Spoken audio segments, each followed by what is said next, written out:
how does someone go from having a tended mind, a beautiful garden or a tended garden in their mind, to psychosis or to suicidal thinking over and over again? And is there a way from someone to go back from psychosis or suicidal thinking to a beautiful garden in their mind? Absolutely. What is that process of how they got from mood swings to suicide? And how can someone go back? What is that process? Okay, we're going to teach it to you right now. It's going to take about 30 seconds. Okay. So I want you to close your eyes, Lewis, and I want you to observe your breath. I didn't say breathe. I didn't say change your breath. I didn't say take a deep breath. I said just observe it.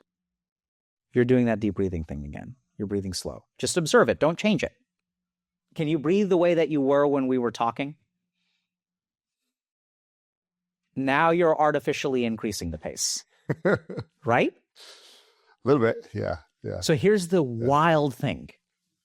The moment you are aware of something, you gain control. Mm-hmm. Literally, the part of your brain that monitors conflict within you is the part of your brain that is willpower. And I was going against what you were trying to have me to do. I was like, no, I'm going to do what feels good to me. But even then, you're controlling it. So if you pay attention, it is impossible for you to observe your breath and continue to breathe naturally. Impossible. Try it. You'll notice that the moment that you pay attention to it, it starts to alter.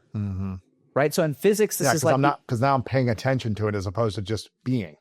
Right. And when you pay attention, you'll start to control it. You can try. I mean, maybe you can do it. I haven't been able to do it. No, it's...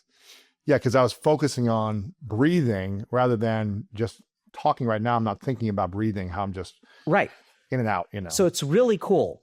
Awareness is the first step to control. Why does it seem so hard for so many people who are stuck in their minds? That creates so much stress, anxiety, depression, suicidal thoughts. Why is it so hard then? If it's so easy, why is it so hard where people get stuck for years or decades in this way of thinking? They need addictions, alcohol, drugs, medication to try to have some type of control over their thoughts or their body, their functions. Why is it so hard? Okay, beautiful question. What we just did right now in 30 seconds, awareness, I have it. Okay, let's be precise with our language. Okay. I never said it was easy. Okay. I just said it was simple. Okay. Biggest thing to understand. But why is it, okay, it's simple, but why is it so hard then? The simpler it is, the harder it is. The more complex it is, the easier it is. Okay? The simplest things in life... That should be your wife giving you a little, sounds so good. Right, yeah, exactly. Sounds so... Yeah. Right, so this is a really confusing thing. But if you look at a master chef, it's simple. For them. Yeah. Right? So it becomes easy at some point. But generally speaking, this is what's kind of really interesting. The things that are really hard are actually the easier things because there's 15 different components, and then I'm going to do this, and I'm going to do this, and I'm going to do this. There's a very interesting relationship between simplicity and hard. If we talk about, to be a good dad is a simple thing. But you got to do a lot of things. It's very hard. Yeah. So this is a big thing that we have to understand. The simplest things in life are actually the hardest. How do I love myself? It's simple. It's not complicated. It doesn't have 18 different steps and you do this and you do this and you do this, but it's hard. It's very hard. So I think it takes awareness consistently. Exactly. Which is hard. That gets to why it's so hard. When you're distracted and overwhelmed and responsibilities Let's look at why it's hard. The first reason why it's really hard is because we haven't been trying.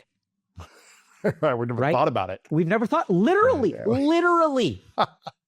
Bro, I was 18 years old. I woke up on the morning I had set my alarm for 7 a.m. I had a Spanish final at 8 a.m. I set my alarm at 7 a.m. And I thought about how when I went to the Spanish final, I was going to be done in 15 minutes because I had skipped all the Spanish classes. I didn't know Spanish. So what was I going to do? Stare at a piece of paper for 3 hours when I didn't know Spanish? And I decided not to go. I just skipped my final. F. If I just showed up, the professor had told me, if you show up, I'll give you a D. Yeah. Just show up. I don't know anything. So I don't know. I was so unaware. I was not a robot. I felt like I was swept up by my mind. I couldn't control my mind. I would beg and hope tomorrow, go to class, bro. Go to class. Please, God, just go to class. And it wouldn't listen.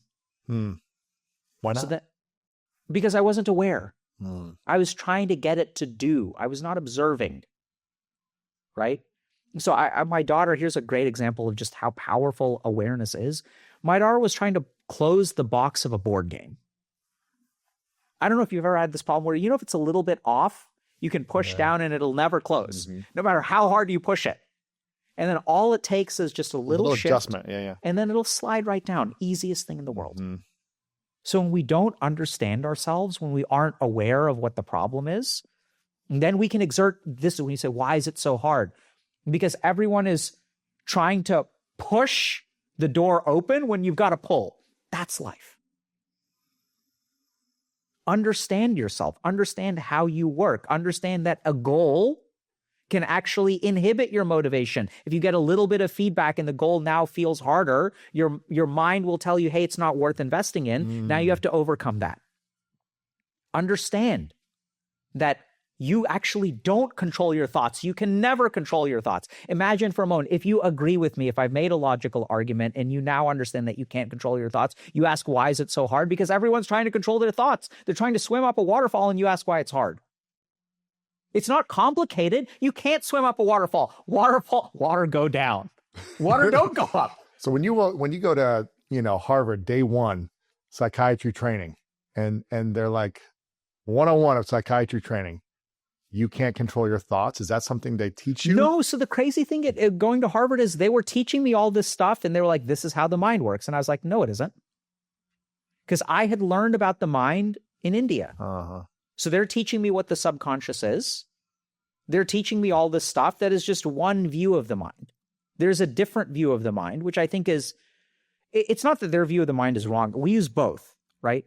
But the way that the West studies the mind is problematic for one really simple reason, which is we have no way to actually measure the mind. If we look at how medicine works, how does science learn things? Science learns things through observation. What's going on your chest? We're going to x-ray you. What kind of bacteria is in your blood? We're going to do a blood culture. What's the x-ray for the mind? There's none. No. There's no way to detect the mind. And you can't put a scan on the brain or on the head and get data from the mind? You can't. It's impossible. Right? So how do we know which part of the brain anxiety comes from? Because we do a brain scan, we see some part of the brain is lighting up, and then we ask you, what are you feeling? And we did that 1,000 times, and we figured, okay, this part of the brain is where anxiety comes from. Yeah. So in India, the yogis did it a different way. They observed their own thoughts. This is the cool thing. Because you're the only one, I know this is going to sound like a weird question, Lewis. Am I thinking? Am I a thinking being? Or am I a robot? Am I conscious? Or am I just a hallucination in your perception? Are you conscious? In my opinion, are you conscious? Yeah. Yeah. How do you know? It's based on my perception of the What do you experience. perceive? I perceive you in front of me, the 5 senses, Yeah, so do you have a sense of my thoughts and my consciousness? Do you have a sense that tells you that? Yeah. How? Tell me. Belief. Okay, belief is different. Perception, That's not sense. A perception. What are you perceiving? Pay attention. What are you perceiving? Can you see my thoughts? You can see your reactions and your behavior around. Yeah, but I could be empty up here. Right. It's true. You could be. Right? I don't know for certainty. So this is insane. Yeah. I had a patient once in the neuro ICU. We got consulted. And so they're like, yeah, we think something's wrong. Like he's depressed. So I go to the neuro ICU. Guy got hit by a car and was in a coma for a while. Now was doing better. And then I'm like, hey, so tell me a little bit about, what's going on. How's your relationship? He's like, oh, my wife is great. She's here every day. How's your relationship with your kids? Seems like kids are fine. What's your recovery look like? He's like, I'm gonna have to do physical therapy. It's hard, it hurts, but like I'm expected to make a full recovery. What's going on at work? My partners are fantastic. They're going to cover things for 3 months and I'll go back into the office maybe a month or two. So I'm kind of like confused, like everything's going to be fine. But he had a level of depression? He had some depression. So I go back day after day after day because once you get consulted, you're responsible. And so, the last day he's going to be discharged. Like, bro, I got to be honest with you. I come in, I ask you all these questions. You say nothing's wrong. But when I sit in the room with you, you seem depressed. Can you tell, like, am I just like crazy? Like, what's going on here? And then he kind of starts like breaking down into tears. And he says, like, you know, it's crazy. But when I was in a coma, I lived a whole life. I had a family. I was married to a different person. Come on. I had 2 sons, not 2 daughters. And I realized that was all fake, but like it hurts, like they're gone. I'm never going to see them again. Different people. Just a completely different life. Wow. Right? And it's really weird. But like, you know, when I ask you, do I have thoughts? Like the only person that you know really exists. You could be in a coma right now. That's true. This could all be a hallucination. This could be a dream. Could be. Right? Could be. So these fundamental things. Is it a dream? We'll find out at some point. Yeah. I mean, I think it's real, but maybe I'm hallucinating you.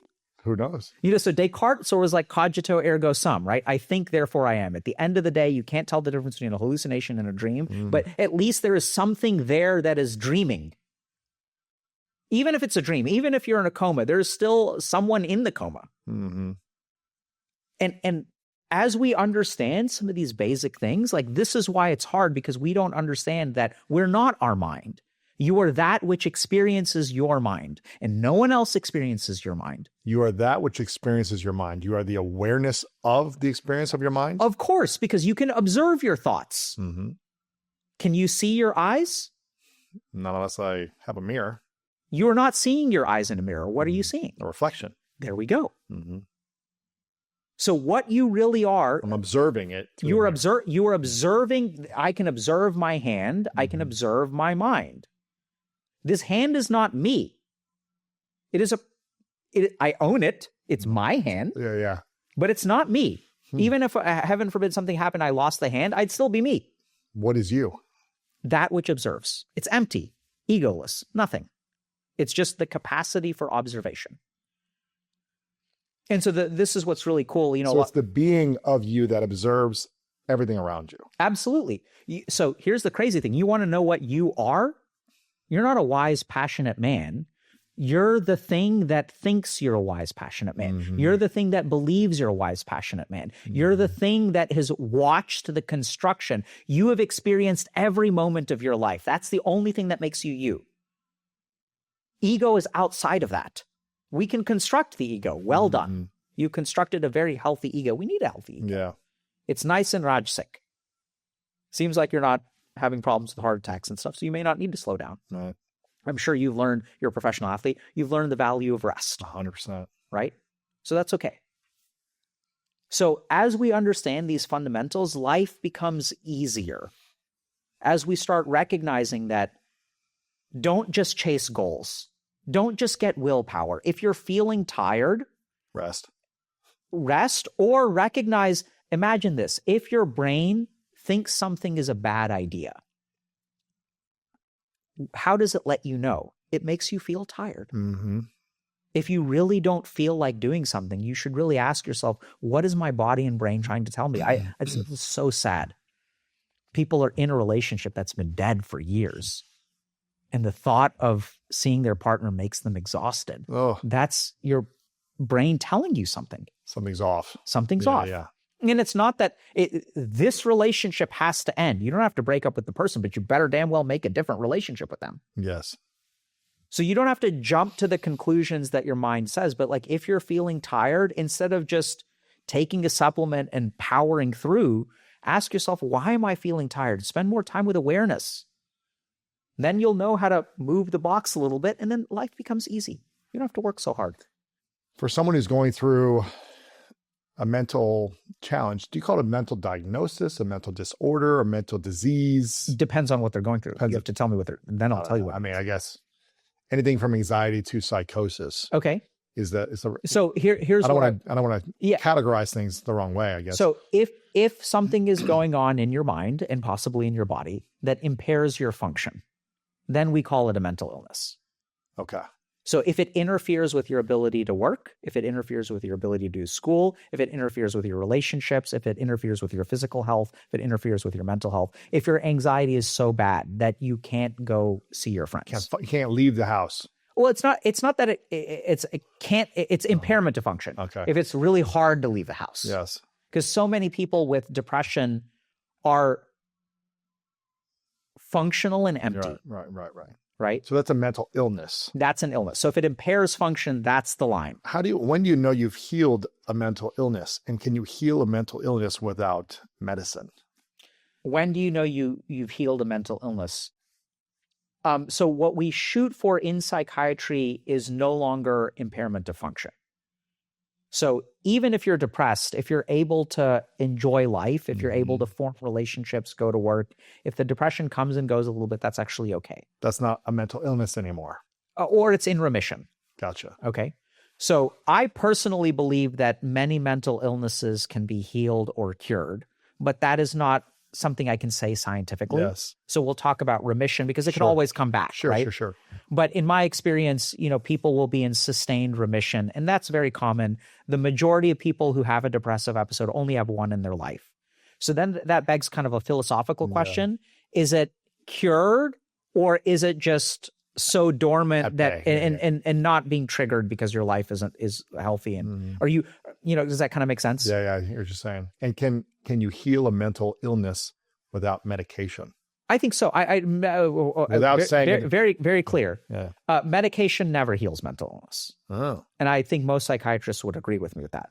I don't think most people understand that. They think medication will heal them. No, medication manages your symptoms, right? That's why, so if you have ADHD and you take a stimulant medication for a month, it's not like your ADHD is gone at the end of the month. So medication cannot heal your mental illness. I do not believe so. And you're a Harvard... Well, there's maybe some exceptions to that, but generally speaking, 99% of medications that we prescribe will manage symptoms. They will not heal anything. What heals the symptoms so that the illness goes away? Awareness? No, healing the symptoms. What alleviates the symptoms? So symptoms are the fruit of the tree. The illness is the tree. So if we want to remove the symptom or remove the illness? Well, that depends on you. So the reason people take medication is because they usually don't have the time, energy, or money to do the healing. Which it takes time to Absolutely. sit there and observe yourself and meditate or do what's necessary. And do psychotherapy. So I think psychotherapy is the best evidence-based practice for healing something. What's the difference between psychotherapy and talk therapy? Psychotherapy is the broader umbrella of things that we call talk therapy. And it's under, talk therapy is in psychotherapy. Yes. So much of psychotherapy is talking, but as an example, if you have something like OCD, we'll do something called exposure and response prevention. So if you have a phobia of if you're claustrophobic, talking about how you're claustrophobic. You need to be in that as experiences. Yeah. And start to feel calm and peace. Well, start to feel terrified and then survive terror. And then realize that terror is not to be feared. Yeah. You're not going to die. You're not going to die, right? And you don't die. And then we're going to put you in that situation again and again and again. And teach you how to relax. We're going to teach you how to relax, but actually we don't have to teach you. All you need to do is just survive. Wow. And then you will acclimatize to it. Sure. Right? So we're going to encourage some good neuroplasticity there. And that's one of the best ways to overcome fear is by, I guess, exposing yourself to the fear. Absolutely. Right? So for fear-based things, whether it's social anxiety, you got to go to that party. Yeah, right? Go get rejected by the girl. Go get rejected. But absolutely. And know you're going to survive. And know that you're going to survive. So confidence doesn't come from success. It comes from surviving failure, right? When you believe in yourself. And this is right. It's so easy to do, isn't it? Oh, you're so wonderful. Right. No, but really, it's like, so we can talk about your Olympic aspirations and stuff, right? And it's like I know you're gonna charge into that because you have failed and you've picked yourself up off the mat. 100%. Right. And when I work with patients who have addictions, their big thing is you really conquer an addiction when you learn to pick yourself up, not when you avoid falling down. So when you fail, I've never been drunk in my life, and I've never done drugs or any of these things or been high. But I can assume how hard it could be to overcome the addiction of alcohol for people that have been alcoholics or drinking consistently. I can assume it's extremely challenging without the right tools. Even with the right tools, it's still very difficult, I can assume. Again, I've never experienced it. But it's not the person who has been an alcoholic or having alcoholic tendencies that never does it. It's when they relapse and drink, and then they pick themselves up and go another 100 days without it or whatever it is. Yes. So if you think about it, damage control is a skill that you can learn. Yeah. Just like anything else. So I think a lot of these can be, it's not clear how much it can be healed. So I wouldn't, if you are managed and so I think for every person, it's somewhere in the middle. Yeah. But I think that we have good evidence of healing. Yes. So for example, some people who have things like PTSD, like we can sort of like rewire their brain and kind of fix that, and it kind of goes away. Other examples of this are things like personality disorders. So there are people with like borderline personality disorder or narcissistic personality disorder where we can like do psychotherapy with them for some amount of time. They also have to want it, right? They have to want to. Oh yeah, absolutely. If you're resistant to it, you're not going to improve. Yeah. So I think they absolutely have to want it, but even wanting it is a tricky thing. Sure. Because it's totally willingness, right? It's totally fine for a part of you to not want it. Yeah, but you don't want to face these parts of you. Yeah. And but there has to be some part of you that is willing to do the work. Absolutely. Yes. I've never seen a case. I'm trying to think if I've never seen a case of it working without the patient. Just forcing the patient. But a big part of what I do is people come into my office and are reluctant. Mm-hmm. So a big part of it is even if you don't want it, because people are afraid, of course. They don't come in wanting it, right? They come in sometimes kicking and screaming. No one wants to be wrong. No one wants to be like, something is wrong and bad with me. We don't want that. Yeah, right. We don't want to feel like, man, I'm a failure. I've messed up. I've got this thing that I can't figure out on my own. And that's why I have this addictive personality, or I smoke, or I drink, or cheat, or porn, whatever it is. Like, I do these things that don't feel good. And I don't want to admit that. No one wants to admit that something's wrong with them. Yeah, what we all want to do is solve our problems in secret and then come out triumphant. Yeah. Right? Or no one even knows we have the problem, I guess. It's like, absolutely. We don't want to reveal that to the world because that's shame. Absolutely. That doesn't feel good. But I do think we can heal for the most part. Yeah. And I think even if we don't, it is in some people's karma to always have a brain that is going to produce depressive thoughts. Mm. We know, for example, that there are some genetic polymorphisms, and the serotonin transporters in your brain can be a little bit different. And so if they're a little bit shorter, we're more prone to things like depression. So there are some things about mental illness that are not fixable. Yeah. But in my career, I've seen over 1,000 patients. There are 3 that I can think of that I've been basically unable to help in a significant way. So 99.9% of patients you've seen improve their mental illnesses or mental disorders or mental stresses into having a more empowering mind that makes them feel better. And I would even go as far as to say that cure is the wrong target. Mm-hmm. It's improvement, right? I think it's your life doesn't have to be so hard. Yes. You don't have to cure it. That's what everybody wants. Everyone wants to be completely free. Whereas I think that's once again the goal, right? Mm-hmm. Like I want to be free of this forever. I think the challenge, and this can be really depressing to hear, is like, this is going to be a part of you. But just because it's a part of you, it's so exhausting right now, but you can learn to live with it. It can be a part of you. Yeah. I was addicted to video games. It's a huge part of who I am. I had a gigantic ego. It's a huge part of who I am. And I think this is what's really weird. I've had patients who will be like, cancer is the best thing that happened to me. I'm like, what are you smoking? But this is what's really crazy is life is about all of these things. It's about the good and the bad. To be detached from just wanting good and wanting to avoid bad at all costs. That's when we get into trouble. Yeah. If all you want in life is the good stuff, you will not be in control of your own actions, be able to embrace that negativity. Don't run away from it. Then you have control. Control is about being independent of the responses that life sends your way.